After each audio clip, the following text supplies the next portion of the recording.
So to all the haters and all the people who have been commenting on my videos saying this isn't the bottom of the market, two major things have happened in the last 24 hours, and this is one of them.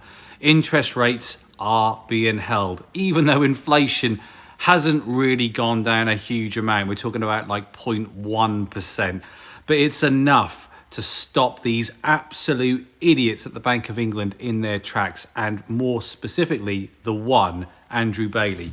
And that's because high interest rates is not having the direct impact on inflation. Other factors are.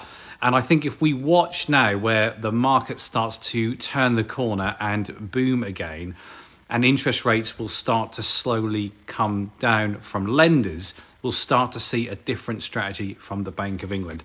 So all of you complete muppets who haven't been investing in property as long as I have, who haven't bought and sold hundreds of properties without using any of my own money in the start, and I'm now a semi-retired property investor, and I focus on 4 categories in one geographical location, which tends to give me a good idea of what's going on in my local market.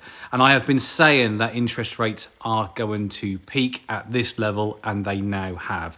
And even if we did see one small rate increase, which I don't think we're going to, it's not going to have the doom and gloom effect that people have been spatting about on my comment section. The other thing which hasn't hit headlines is the EPC scrappage, the minimum EPC announced yesterday by Rishi Sunak.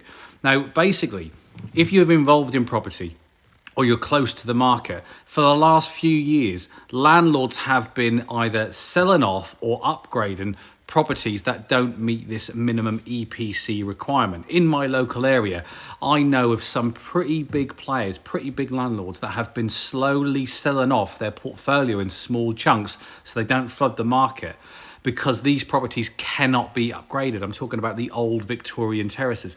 And if they were to invest hundreds of thousands of pounds, they wouldn't even achieve the minimum rate. And it's because it wasn't ever achievable.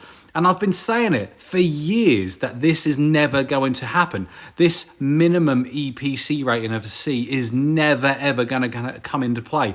They're either going to kick the can down the street or scrap it altogether. And they scrapped it altogether. Two major contributing factors. Off the back of a really strong week of new mortgage products, we'll see people start to re-enter the market for home owner occupiers and buy to let investors.